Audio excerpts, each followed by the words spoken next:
Hello dear student, मजामा છો બધા? કેમેસ્ટ્રીના લેક્ચરમાં તમારા બધાનું હાર્દિક સ્વાગત છે। આપણે ઇલેક્ટ્રોકેમિસ્ટ્રી ચેપ્ટરમાં આગળ વધી રહ્યા છીએ। આજનો આપણો લેક્ચર નંબર 21 છે। લેક્ચર નંબર 20 માં આપણે ઇલેક્ટ્રોલિસિસ વિદ્યુત વિભાજન જથ્થાત્મક વિદ્યુત વિભાજનની વાત કરી હતી। જથ્થાત્મક વિદ્યુત વિભાજન કોને કહેવાય? તો એમાં એનોડ અને કેથોડ ઉપર કેટલા ગ્રામ જે તેનો પદાર્થનો જથ્થો જમા થાય એ અભ્યાસ, કેટલા ગ્રામ જમા થાય, બરાબર। એમાં આપણે ફેરેડેનો પ્રથમ અને બીજો નિયમ એ જોયેલો અને એને ગાણિતિક ફોર્મ્યુલા પણ મેળવેલા। ત્યારે આપણે કીધેલું કે આપણે પછી 21મા લેક્ચરમાં દાખલાઓ ગણીશું, પણ દાખલાઓ ગણતા પહેલા આપણે ગુણાત્મક વિદ્યુત વિભાજન પણ શીખી જઈએ અને પછી આપણે એ સૂત્રનો ઉપયોગ કરી દાખલા, કારણ કે ક્વોલિટેટિવ ઇલેક્ટ્રોલિસિસ એટલા માટે જરૂર પડશે કે આ ગુણાત્મક વિદ્યુત વિભાજન કોને કહેવાય? તો તમને જે દ્રાવણ આપેલું હોય એમાં એક કરતાં વધુ આયનો હાજર હોય તો એનોડ અને કેથોડ ઉપર કયા આયનો જમા થશે એ નક્કી કરવું હોય તો ગુણાત્મક વિદ્યુત વિભાજન સમજવું પડે। એટલે આપણે ગુણાત્મક વિદ્યુત વિભાજન સમજી લઈએ। ક્વોલિટેટિવ ઇલેક્ટ્રોલિસિસ કોને કહેવાય? ક્વોલિટેટિવ ઇલેક્ટ્રોલિસિસ ગુણાત્મક વિદ્યુત વિભાજન કોને કહેવાય? તો વિદ્યુત વિભાજનની ક્રિયા દરમિયાન એનોડ અને કેથોડ પર કયા પદાર્થ જમા થશે, એનોડ અને કેથોડ પર કયો પદાર્થ જમા થશે એટલે કે એનોડ પર કોનું ઓક્સિડેશન ને કેથોડ પર કોનું રિડક્શન થશે એ જે અભ્યાસ કરવામાં આવે એને ક્વોલિટેટિવ ઇલેક્ટ્રોલિસિસ કહેવાય। એટલે વિદ્યુત વિભાજનની ક્રિયા દરમિયાન એનોડ અને કેથોડ પર કયા પદાર્થ જમા થશે તેનો અભ્યાસ કરવામાં આવે તે ગુણાત્મક વિદ્યુત વિભાજન કહેવાય, બરાબર। હવે આ વિદ્યુત વિભાજનથી જે નિપજો પ્રાપ્ત થતી હોય એનો આધાર શેના ઉપર હોય તો એ અગત્યનું કે તમે કોઈ દ્રાવણમાં વિદ્યુત ધ્રુવો ડુબાડી અને વિદ્યુત વિભાજન કરતા હોય તો એ વિદ્યુત વિભાજનથી શું નિપજો મળશે, કેથોડ ઉપર કયો જમા થશે કે એનોડ ઉપર કોનું ઓક્સિડેશન થશે એનો આધાર શેના ઉપર હોય તો એ આપણે વાત કરી દઈએ। તો વિદ્યુત વિભાજનથી પ્રાપ્ત થતી નિપજનો આધાર, વિદ્યુત વિભાજનથી પ્રાપ્ત થતી નિપજનો આધાર શેના ઉપર હોય તો એક તો તમારું જે વિદ્યુત વિભાજ્ય લીધું હોય ને એની પ્રકૃતિ પર, વિદ્યુત વિભાજ્યની પ્રકૃતિ પર, તમે કયો વિદ્યુત વિભાજ્ય લીધો છે એના સ્વભાવ પર, બરાબર છે, વિદ્યુત વિભાજ્યની પ્રકૃતિ પર અથવા વિદ્યુત વિભાજ્ય પદાર્થ પર આધાર રાખે। બીજું વિદ્યુત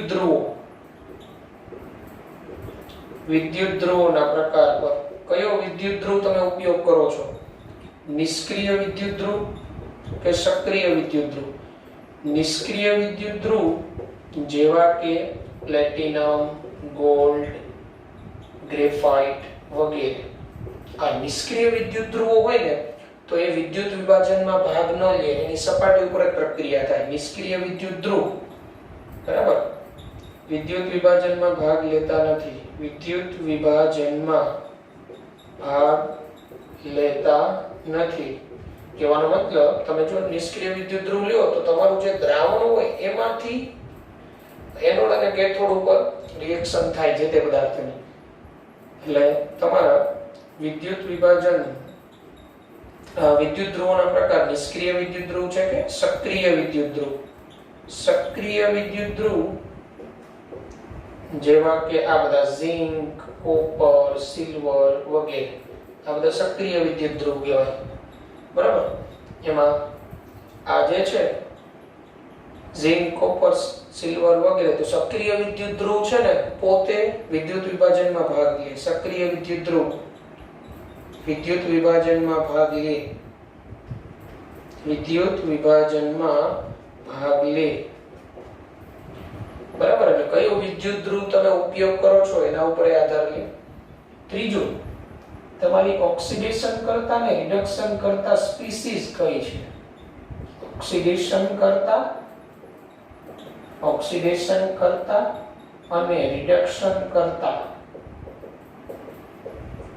સ્પીસીસ. એટલે જે તમારા દ્રાવણની અંદર આયનો હોય એમાં કોઈ ઓક્સિડેશન કરતા હશે, રિડક્શન કરતા છે, કયા છે એના ઉપર તથા તેના એસઆરપી પર આધાર રાખે. એસઆરપી તથા તેના એસઆરપી પર આધાર રાખે.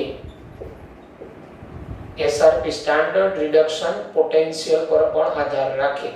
બરાબર છે. એક કરતા વધુ આયનો હોય તો એ બેમાંથી કેથોડ પર કોનું રિડક્શન સરળતાથી થશે? તો બેમાંથી જેનો એસઆરપી વધુ હોય, સ્ટાન્ડર્ડ રિડક્શન પોટેન્શિયલ, તો એ સહેલાઈથી કેથોડ પર રિડક્શન પામે તો એ જમા થાય. એટલે વિદ્યુત ધ્રુવ પોટેન્શિયલ પર પણ આધાર રાખે.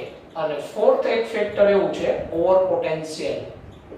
ઓવર પોટેન્શિયલ ઘણી વખત એવું બનતું હોય કોઈ એવી સ્પીસીસ હોય એના હકીકતે રિડક્શન પોટેન્શિયલ વધુ હોય અથવા ઓક્સિડેશન પોટેન્શિયલ વધુ હોય, પણ તેમ છતાં એ રિડક્શન કે ઓક્સિડેશન સહેલાઈથી ન અનુભવતા હોય, કારણ કે એની રાસાયણિક ગતિકીય પ્રક્રિયાઓ ખૂબ ધીમી પ્રક્રિયા હોય છે તે તાપમાને. બરાબર. તો એ ધીમી પ્રક્રિયા હોય તો એને ઝડપી બનાવવા માટે બહારથી વોલ્ટેજ એપ્લાય કરવો પડે. એટલે બહારથી જે વોલ્ટેજ એપ્લાય કરવો પડે એને ઓવર પોટેન્શિયલ કહેવાય. એટલે એક અસર કરતું પરિબળ ઓવર પોટેન્શિયલ પણ હોય. બરાબર. તો ઘણી સ્પીસીસ રાસાયણિક ગતિકી ખૂબ જ ઓછી હોય ત્યારે તેમાં બહારથી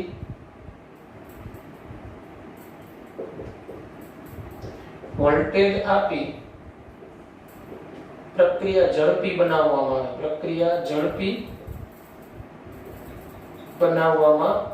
આવે. એટલે કહેવાનો મતલબ ઓવર પોટેન્શિયલ. બરાબર. બહારથી વોલ્ટેજ આપવાથી એની પ્રક્રિયા ઝડપી બનતી હોય તો એ જે પોટેન્શિયલ એપ્લાય કર્યો એ ઓવર પોટેન્શિયલ કહેવાય. તો આ જે છે વિદ્યુત વિભાજનથી પ્રાપ્ત થતી નિપજો પર અસર કરતા પરિબળ. વિદ્યુત વિભાજનથી પ્રાપ્ત થતી નિપજો શેના પર આધાર રાખે? તો આ ફેક્ટર ઉપર આધાર રાખે. આમાંથી આપણે સમજતા જશું જુદા જુદા ફેક્ટર. બરાબર છે. એટલે આપણે આની અંદર જોતા જઈએ. હવે આપણે વિદ્યુત વિભાજન થી પ્રાપ્ત થતી નિપજો, એમાં પીગાળેલા દ્રાવણો હોય, એના જલીય દ્રાવણો હોય. તો પીગાળેલા દ્રાવણ હોય ત્યારે એનોડ અને કેથોડ ઉપર શું જમા થાય? જલીય દ્રાવણ હોય ત્યારે એનોડ અને કેથોડ ઉપર શું જમા થાય એ સમજતા જઈએ આ અસર કરતા પરિબળોને ધ્યાનમાં લઈને. ઓકે. તો આપણે સમજીએ વિદ્યુત વિભાજન થી પ્રાપ્ત થતી નિપજોમાં ઉદાહરણો હોય. તો એમાં આપણે પહેલા વાત કરીશું પીગાળેલા ક્ષાર. કોઈ પીગાળેલા ક્ષાર હોય, બરાબર, એનું વિદ્યુત વિભાજન. પીગાળેલો ક્ષાર એટલે એકદમ એનું પ્યોર સ્વરૂપ. બરાબર. પીગાળેલો ક્ષાર. ઓકે. તો આ આપણે લખી લેશું. હવે જો ડિયર સ્ટુડન્ટ, અહીંયા આપણે વિદ્યુત વિભાજન સમજીએ, જુદા જુદા વિદ્યુત વિભાજન. એ પહેલા તો સક્રિયતા શ્રેણી સમજી લઈએ અને કયા કયા આયનો પ્રેઝન્સ હોય ત્યારે કોની સાપેક્ષે કોનું સહેલેથી રિડક્શન થાય. કારણ કે વિદ્યુત વિભાજન દ્રાવણમાં એક કરતા વધુ આયનો હોય અને એ આયનો વચ્ચે સ્પર્ધા હોય રિડક્શન થવાની અને ઓક્સિડેશન થવાની. પણ કયો આયન કોની સાપેક્ષે સરળતાથી કેથોડ પર રિડક્શન પામશે એનો આધાર તો એક તો આ આપણે સક્રિયતા શ્રેણી ઉપરથી કહી શકીએ. બરાબર. અને બાકી સાંદ્રતા ઉપરથી પણ આપણે સમજીએ. તો જો અહીંયા તમારે આ યાદ રાખવાનું સહેલું છે. સક્રિયતા શ્રેણી. આ સક્રિયતા શ્રેણી છે તો આ potassium, sodium, barium, calcium, magnesium, aluminium, zinc, ferrous, iron, nickel, tin, lead અને હાઇડ્રોજન. હાઇડ્રોજન ધાતુમાં નથી પણ હાઇડ્રોજનની સાપેક્ષ વાત છે બધું potential. Copper, mercury, silver, gold અને પ્લેટિનમ.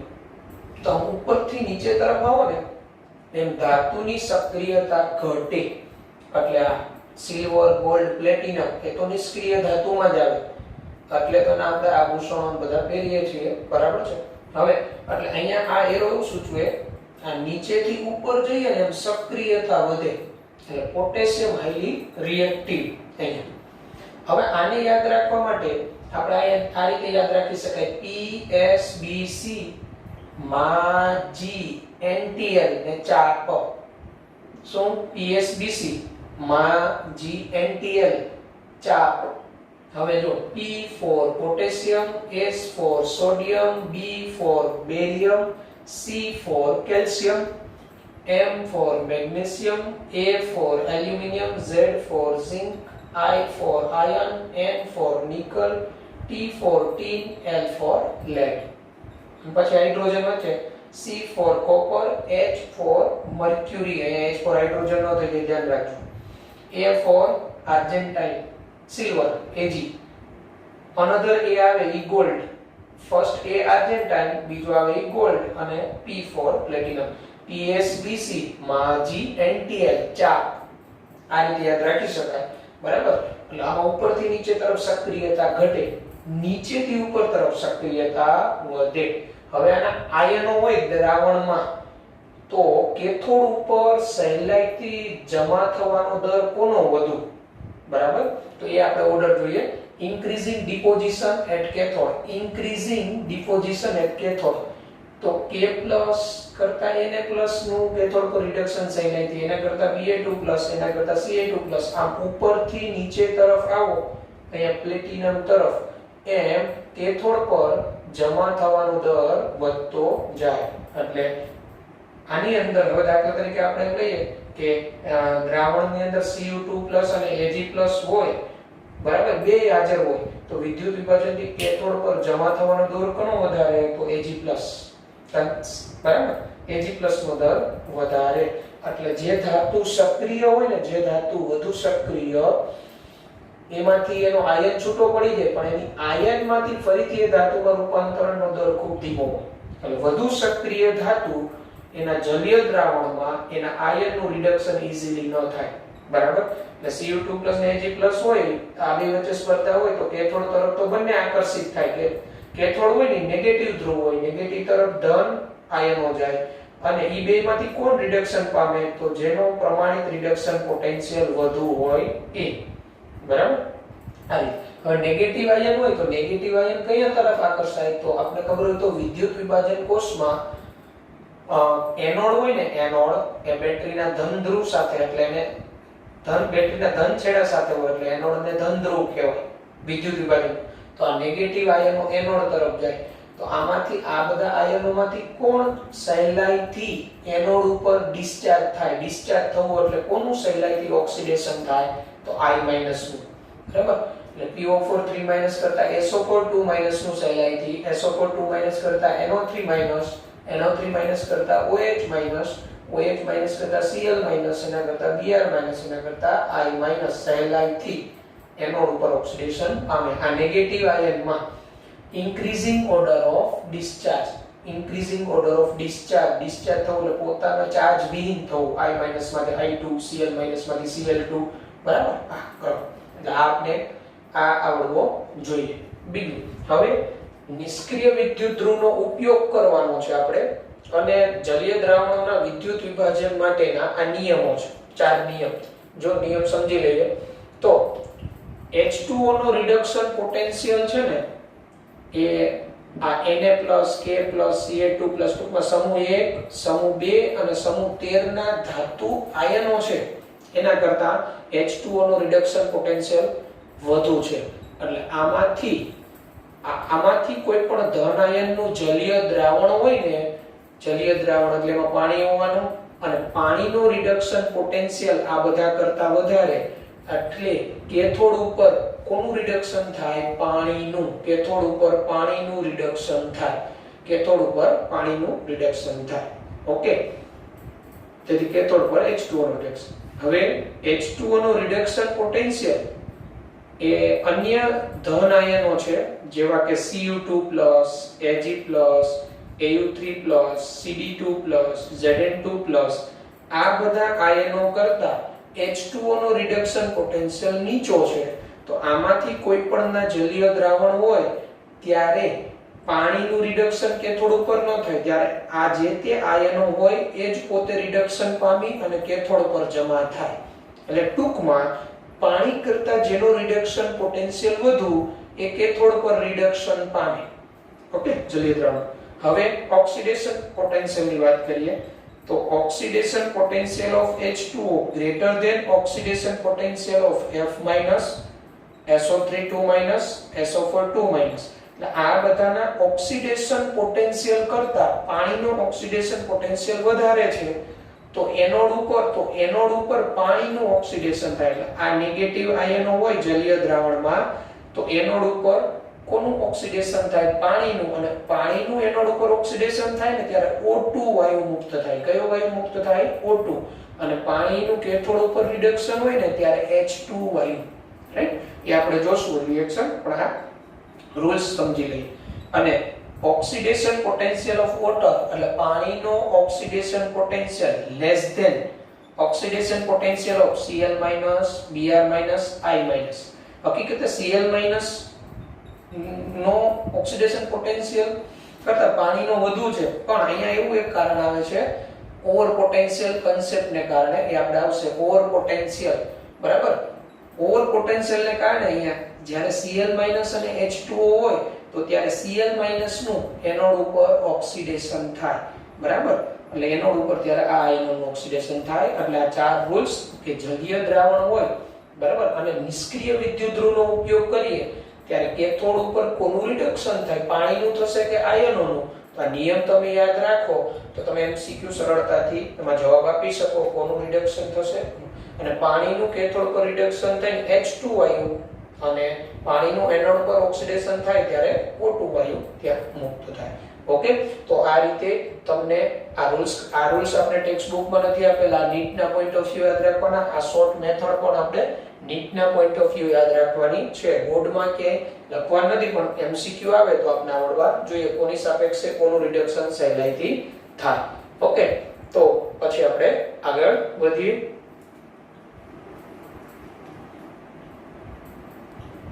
ત્યારબાદ જો આપણે પીગાળેલા NaCl નું વિદ્યુત વિભાજન. પહેલા આપણે પીગળિત ક્ષાર હોય ને, પીગળિત ક્ષાર નિષ્ક્રિય વિદ્યુત ધ્રુવો ડુબાડી અને એનું વિદ્યુત વિભાજન સમજીએ. પીગળિત ક્ષારનું, બરાબર?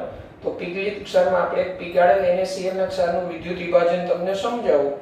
ત્યારબાદ પછી અન્ય જે બધા છે ને કોષ્ટકમાં આપણે લખી નાખશું કે એનોડ ને કેથોડ ઉપર શું નિપજ મળે. તો જો પીગાળેલ NaCl નું વિદ્યુત વિભાજન, તો એક પાત્રમાં પીગાળેલ NaCl એટલે એનું પ્યોર ફોર્મ, જેને અંગ્રેજીમાં મોલ્ટન કહેવાય, મોલ્ટન અથવા ફ્યુઝડ. બરાબર? એનોડ એને બેટરીના ધન છેડા સાથે, કેથોડ ને બેટરીના ઋણ છેડા સાથે. એટલે કેથોડ ઋણ ધ્રુવ, એનોડ ધન ધ્રુવ. હવે આની અંદર NaCl હશે એટલે Na+ હશે ને એ ઋણ ધ્રુવ તરફ આકર્ષાય. એટલે આના અહીંયા Na+ આવે અને Cl- હોય ને Cl- ધન ધ્રુવ તરફ આકર્ષાય. એટલે ધન આયન કેથોડ તરફ જાય, ઋણ આયન એનોડ. અહીંયા પીગાળેલ NaCl નું દ્રાવણ હશે એટલે આની અંદર Na+ ને Cl- ની સાંદ્રતા વધારે હશે, કારણ કે પ્યોર ફોર્મ છે. એટલે પર્ટિક્યુલર જે તે આયન તો Na+ નું પ્રમાણ વધારે તો કેથોડ ઉપર Na+ આકર્ષાય અને Na+ નું જ રિડક્શન થશે અને એનોડ તરફ Cl- આકર્ષાય અને Cl- પોતે ઓક્સિડેશન પામશે. પીગાળેલ સ્વરૂપ છે, જલીય નથી, ખાસ ધ્યાન રાખજો. તો પીગાળેલ સ્વરૂપ ત્યારે શુદ્ધ સ્વરૂપ એટલે જે તે આયનો છે, ધન આયન કેથોડ તરફ જાય, ઋણ આયન એનોડ તરફ. તો આ પ્રમાણે કેથોડ પર શું થશે? તો કેથોડ ઉપર Na+ આ Na+ જશે, ઇલેક્ટ્રોન મેળવી અને Na સ્વરૂપે જમા થશે. એનોડ તરફ કોણ જશે? તો એનોડ તરફ Cl- જશે, ઇલેક્ટ્રોન ગુમાવે, Cl- ઇલેક્ટ્રોન ગુમાવી 1/2 Cl2 gas plus electron minus. એટલે આમ કહી શકાય કે પીગાળેલ NaCl ના વિદ્યુત વિભાજનથી એનોડ ઉપર Cl2 વાયુ આપણે નિપજ તરીકે મળે અને કેથોડ ઉપર સોડિયમ નિપજ તરીકે મળે. એટલે પીગાળેલ ક્ષારના વિદ્યુત વિભાજનથી જે તે એમાં ધન આયન હોય એ પોતે કેથોડ પર રિડક્શન પામે, ઋણ આયન પોતે એનોડ ઉપર, કારણ કે એનું શુદ્ધ સ્વરૂપ હોય. એટલે ત્યાં કમ્પેરિઝન પાણીનું રિડક્શન થશે કે પાણીનું ઓક્સિડેશન એ આપણે એની સાથે કમ્પેરિઝનમાં લઈ ન શકાય પીગાળેલ હોય ત્યારે. તો આવા બીજા બધા પીગાળેલ ક્ષાર છે અમુક, એના વિદ્યુત વિભાજનથી એનોડ અને કેથોડ પર શું નિપજ પ્રાપ્ત થાય એ હું અહીંયા કોષ્ટકમાં દર્શાવું છું. બરાબર છે? એ તમારે પછી લખી લેવાનું કોષ્ટક.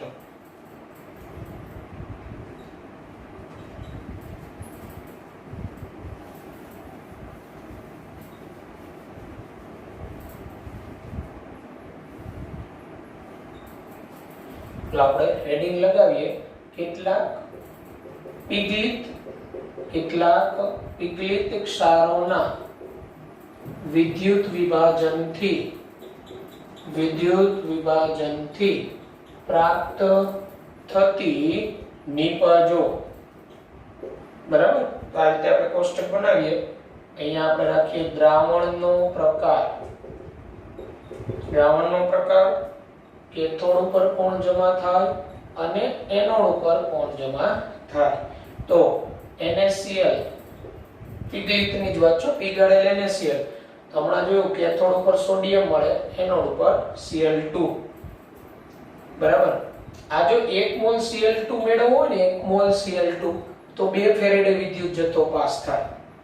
KCl તો કેથોડ ઉપર પોટેશિયમ, એનોડ ઉપર Cl2 સેમ. પીગાળેલ MgCl2 નું વિદ્યુત વિભાજન તો કેથોડ ઉપર મેગ્નેશિયમ અને એનોડ ઉપર Cl2. Al2O3 એલ્યુમિના, પીગાળેલ Al2O3 નું વિદ્યુત વિભાજન તો કેથોડ ઉપર એલ્યુમિનિયમ અને એનોડ ઉપર CO કે CO2 મળે. કારણ કે નિષ્ક્રિય ધ્રુવ હોય ને, આમ એનોડ ઉપર O2 મળતો હોય પણ નિષ્ક્રિય ધ્રુવ હોય ને, એમાં ગ્રેફાઇટ કે કાર્બન હોય ને, એ પ્રક્રિયા કરી અનુવર્તી CO ને CO2 બનાવી દે.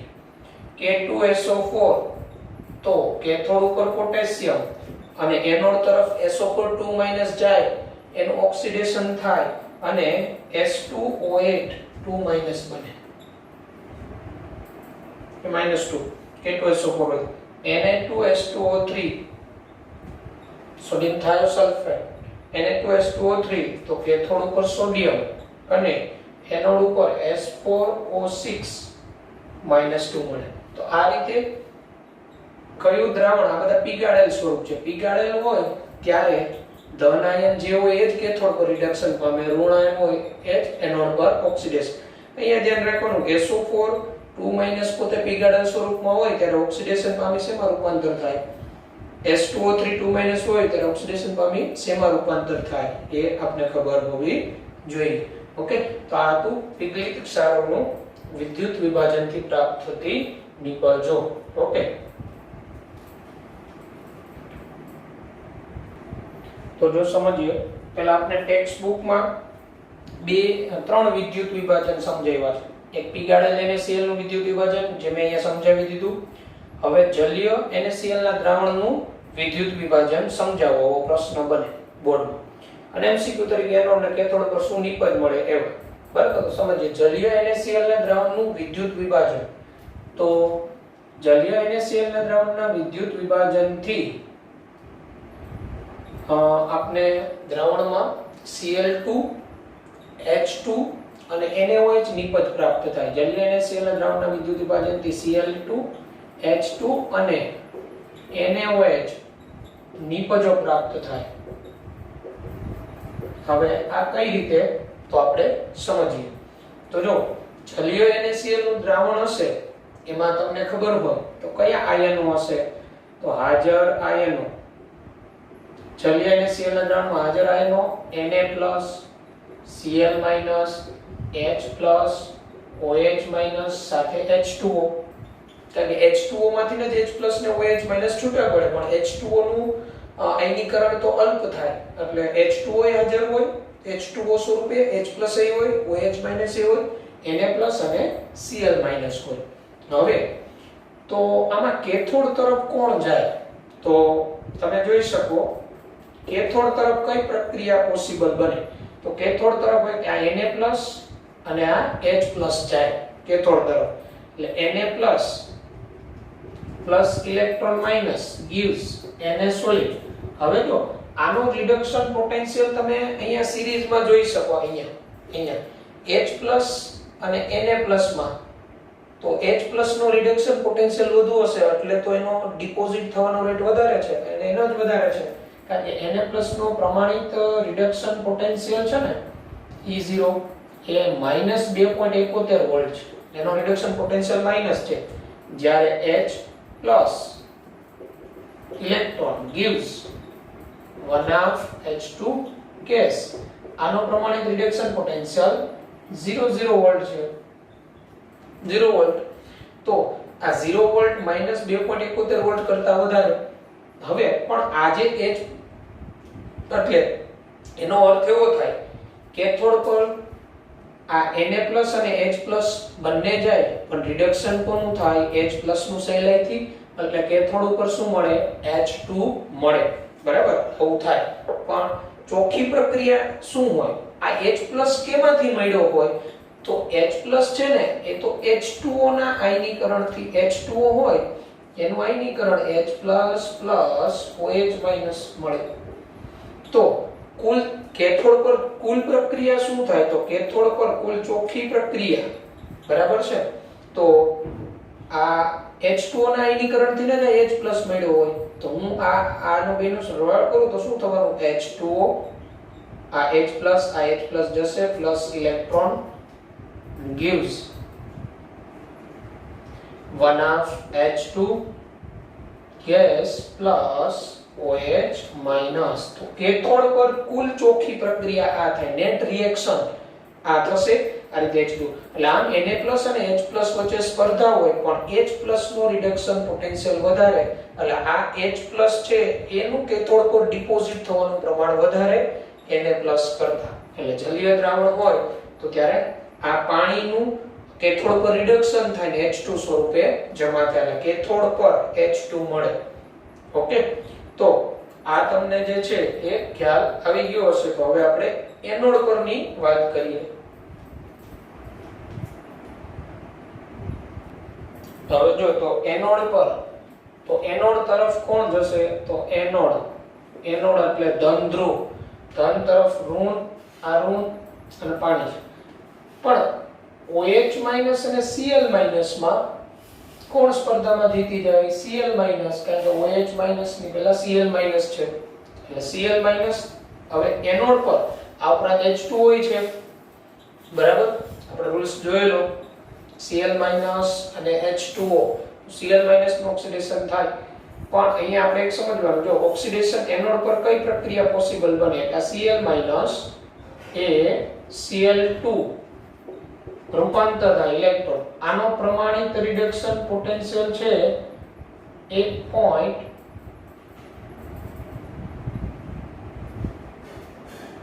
આનો આ પ્રમાણિત 1.36 વોલ્ટ છે ઈઝી. અને પાણી માટે તો એક આ H2H2O gives 4H+ plus 1/2 O2 gas plus 4 electron minus, આનો પ્રમાણિત પોટેન્શિયલ 1.23 વોલ્ટ છે. તો આ જે છે આ બેમાં જેનો ઓક્સિડેશન પોટેન્શિયલ વધુ હોય, બરાબર, એનું ઓક્સિડેશન થવું જોઈએ. તો આ જે છે આ તો એના રિડક્શન પોટેન્શિયલના મૂલ્ય આપ્યા છે આપણે E0 ના. તો આમાંથી જે ઓછું મૂલ્ય હશે, એટલે આ તો એના ઓક્સિડેશન પોટેન્શિયલના મૂલ્ય નથી, આ એના રિડક્શન પોટેન્શિયલના મૂલ્ય. ઓક્સિડેશન પ્રક્રિયા આવી થાય, પણ આ મૂલ્ય એના રિડક્શન પોટેન્શિયલના છે.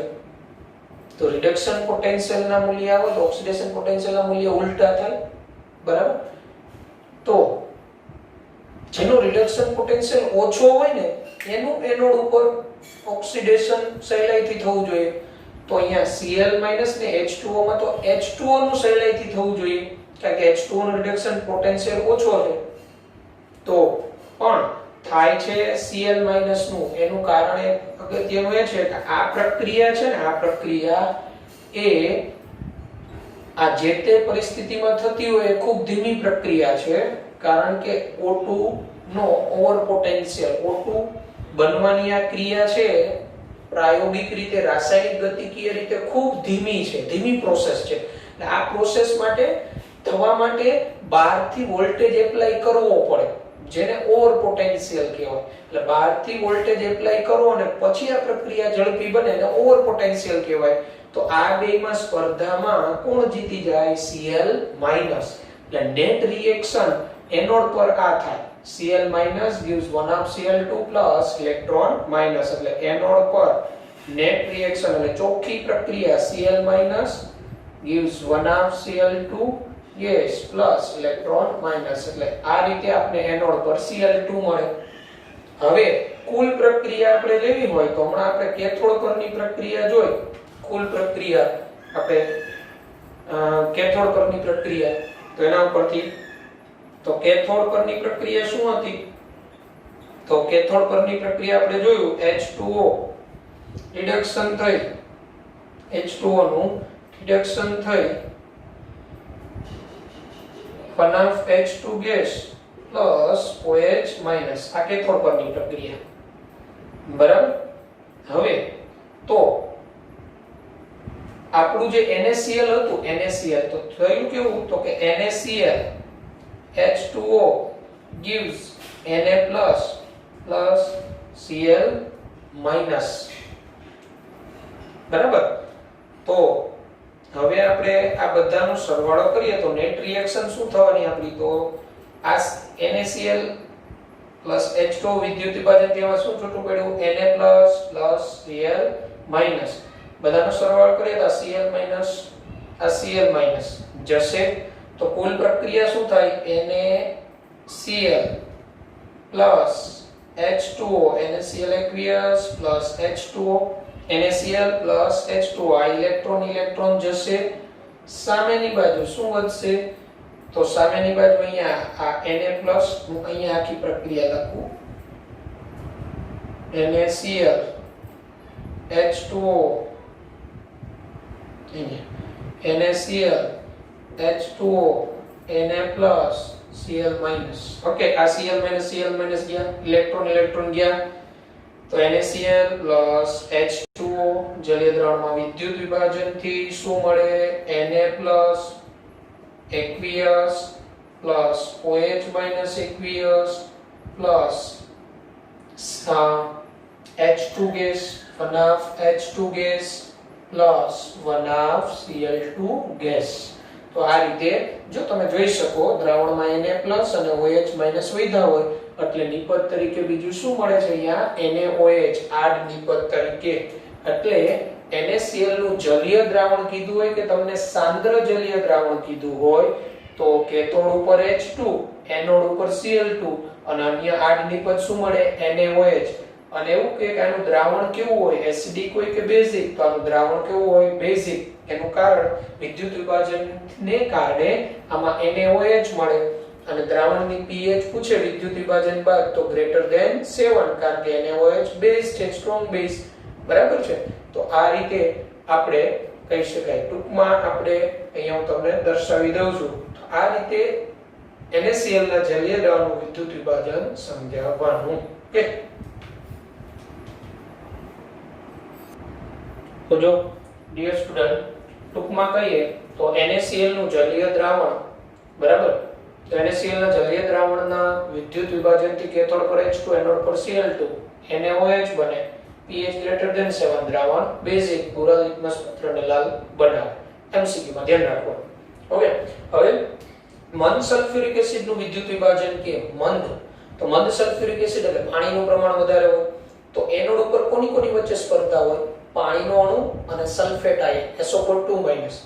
પરંતુ હવે એટલે ટૂંકમાં પાણીનો કોનો નેગેટિવ આયન છે ને OH-, એટલે પણ એ OH- આવ્યો કેમાંથી હોય? પાણીમાંથી જ હોય. તો એક તમે અહીંયા એ જોઈ શકો કે OH- સલ્ફેટ આયન ની પહેલા છે, એટલે મંદ હોય ત્યારે પાણીનું ઓક્સિડેશન થાય. અને બીજું એ જોઈ શકાય પાણીનો ઓક્સિડેશન પોટેન્શિયલ -1.23 વોલ્ટ છે. ઓક્સિડેશન પોટેન્શિયલ તમને ટેક્સ્ટ બુકમાં જે આપ્યો છે ને ત્યાં રિડક્શન પોટેન્શિયલ એટલે ઈ પ્લસ આપ્યો છે, બરાબર. ઓક્સિડેશન પોટેન્શિયલ -1.23 વોલ્ટ અને સલ્ફેટનો ઓક્સિડેશન પોટેન્શિયલ -1.96. તો નિયમ મુજબ જેનો ઓક્સિડેશન પોટેન્શિયલ વધુ એ એનોડ પર ઓક્સિડેશન પામે. તો મંદ સલ્ફ્યુરિક એસિડ એટલે આમે સલ્ફેટ આયનની સાંદ્રતા ઓછી હોય, પાણીનું પ્રમાણ વધારે હોય અને આ ઉપરાંત પાણીનો ઓક્સિડેશન પોટેન્શિયલ એના કરતા તમે જોઈ શકો વધુ હોય. એટલે ત્યારે મંદ સલ્ફ્યુરિક એસિડ ત્યારે એનોડ ઉપર આ પ્રક્રિયા થાય, પાણીનું ઓક્સિડેશન થઈ અને O2 વાયુ મળે. અને કેથોડ ઉપર એ તમને ખબર હોય તો H2SO4 છે, તો કેથોડ તરફ કયો આયન જવાનો? H+, તો ત્યાં H2 મળે. એટલે મંદ સલ્ફ્યુરિક એસિડ નું વિદ્યુત વિભાજન એ હકીકતે પાણીનું જ વિદ્યુત વિભાજન છે. કેથોડ ઉપર H2, એનોડ ઉપર O2 મળે. પણ સાંદ્ર સલ્ફ્યુરિક એસિડ હોય, સાંદ્ર, તો આની અંદર સલ્ફેટ આયનની સાંદ્રતા વધી ગઈ. તો સાંદ્ર સલ્ફ્યુરિક એસિડ હોય તો ત્યારે પાણીની સાંદ્રતા ઘટી ગઈ. એટલે આપણે શીખી ગયા હતા નન્સ્ટ ઇક્વેશન. તો નન્સ્ટ ઇક્વેશનમાં આપણે શીખી ગયા હતા કે એ કોસ્ટ પોટેન્શિયલ સાંદ્રતા પર આધાર રાખતો હતો. કોસ્ટ પોટેન્શિયલ નન્સ્ટ પ્રમાણિત કોસ્ટ પોટેન્શિયલ અચળ હોય પણ સાંદ્રતા બદલાય એટલે એનો કોસ્ટ પોટેન્શિયલમાં ફેરફાર થાય. એટલે આની સાંદ્રતા વધી એટલે આનો પોટેન્શિયલ વધી ગયો હોય. આનો પોટેન્શિયલ વધે એટલે પોતાની ઓક્સિડેશન પામવાની વૃત્તિ વધી જાય. એટલે સાંદ્ર સલ્ફ્યુરિક એસિડ હોય ત્યારે એનોડ ઉપર સલ્ફેટ આયનનું ઓક્સિડેશન થાય, H2OH2- બને. તો આપણી ટેક્સ્ટ બુકમાં આ બે આમ ટોટલ 3 પીગાળેલ NaCl નું વિદ્યુત વિભાજન, જલીય NaCl નું વિદ્યુત વિભાજન અને સલ્ફ્યુરિક એસિડ નું વિદ્યુત વિભાજન થી શું નિપજો પ્રાપ્ત થાય એ આપેલું છે. થિયરી તરીકે આ રીતે પૂછી શકે તમને. ઓકે, તો આજના આપણા લેક્ચર નંબર 21 માં અહીંયા સુધી રાખીએ. આઈ હોપ તમને બધાને ખ્યાલ આવી ગયો હશે. તો નેક્સ્ટ લેક્ચરમાં આપણે જ્યારે મળીએ તો ત્યારે આ નિયમો જે મેં આગળ કરેવા આજના લેક્ચરમાં અને સક્રિયતા શ્રેણી કરાવી તો યાદ રાખી લેવાની. અને એનોડ ઉપર અને એનોડ ઉપર જે ઋણ આયનો છે એમાં કોણ સરળતાથી ઓક્સિડેશન પામે એ ક્રમ, અને કેથોડ ઉપર કયો આયન સરળતાથી રિડક્શન પામે એ ક્રમ તમને આવડવો જોઈએ. Okay, good bye, take care.